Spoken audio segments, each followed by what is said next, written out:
어제에 이어서 오늘의 본문 역시 은사에 관한 교훈을 전하고 있습니다. 그리고 오늘은 특별히 은사를 어떻게 사용하는 것이 그리스도를 섬기는 일인지를 보여주고 있습니다. 그리고 이 말은 바꾸어 표현하자면 이 은사를 어떻게 쓰는지에 따라 그리스도를 섬기는 일이 될 수도 있고 그리스도를 욕보이는 일이 될 수도 있다는 의미일 것입니다. 먼저 본문 12절로 13절입니다. 몸은 하나인데 많은 지체가 있고 몸에 지체가 많으나 한 몸임과 같이 그리스도도 그러하니라. 우리가 유대인이나 헬라인이나 종이나 자유인이나 다 한 성령으로 세례를 받아 한 몸이 되었고 또 다 한 성령을 마시게 하셨느니라. 사도는 12절에서 은사를 설명하기 위해 그리스도를 육체에 비유하고 있습니다. 우리는 이 비유를 습관적으로 교회에 관한 이야기다라고 생각을 합니다. 물론 교회에 대한 이야기가 맞기는 하죠. 그러나 본문의 강조점을 보면 이것은 교회가 아니고 그리스도입니다. 은사를 통해 섬김을 받는 실제적인 대상이 물론 교회의 각 지체들이긴 하죠. 하지만 그 교회는 어디까지나 그리스도의 몸이라는 것입니다. 이런 맥락에서 13절 말씀은 세례에 대해 말하고 있습니다. 왜냐하면 이 세례라는 예식은 우리가 그리스도의 몸의 지체로서 연합되는 예식이기 때문이죠. 그리고 이 연합은 우리 사람의 죽음으로써 이루어집니다. 즉 사도가 말하고자 하는 것은 너희가 이전에 유대인이었든 헬라인이었든 무슨 사람이었든 간에 이제는 그것이 더 이상 아무런 의미가 없다는 것입니다. 너희는 세례를 통해 그리스도와 함께 죽었고 이제 그리스도 안에서 그리스도의 지체로서 부활했다는 것입니다. 즉 성령의 사역이란 옛 사람을 죽이고 그를 그리스도의 지체로서 그리스도 안에서 부활하게 하는 것입니다. 사람이 죽고 그리스도만 사는 것, 이것이 바로 성령께서 베푸시는 세례의 목표인 것이죠. 그리고 당연한 이야기이지만 우리 몸의 지체는 모두 우리 자신을 위해 일사불란하게 그리고 유기적으로 일합니다.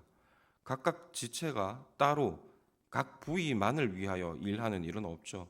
만약에 그렇게 된다면 큰일이 날 것입니다.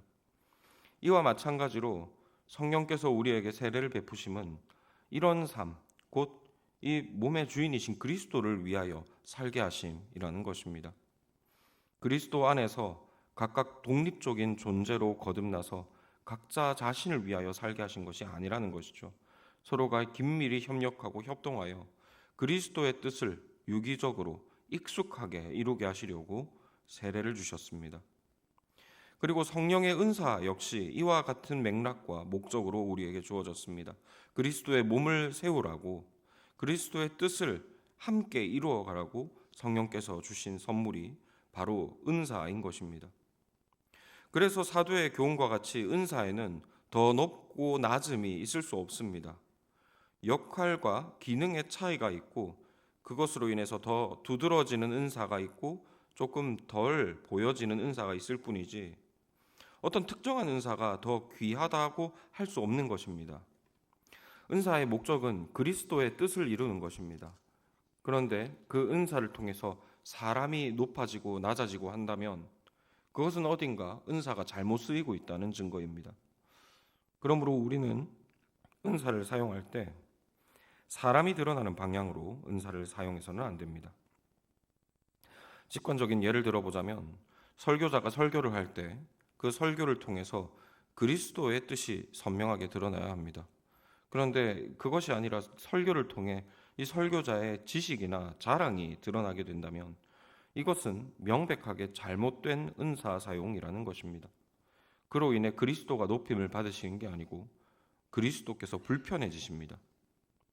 그런데 이것은 비단 목회자와 설교에만 해당되는 이야기가 아니겠죠. 모든 은사의 목적은 그리스도가 높임을 받으시는 것입니다. 그리스도의 몸인 교회가 서로를 겸손히 섬김으로 그리스도의 지체가 원활히 움직이게 되는 것, 이로써 그리스도의 뜻이 힘있게 교회 안에서 이루어지는 것, 이것이 은사를 바르게 사용하는 방법입니다. 그러므로 그리스도의 지체로서 부름받은 우리는 우리에게 주어진 은사를 얼마나 화려한가를 고민할 필요가 없습니다. 오히려 우리는 우리에게 맡겨진 은사가 그리스도를 거슬리게 하지 않는지를 염려하고 고민해야 합니다. 우리가 어떤 은사를 받을지는 성령께서 그리스도를 위하여 결정하실 문제입니다.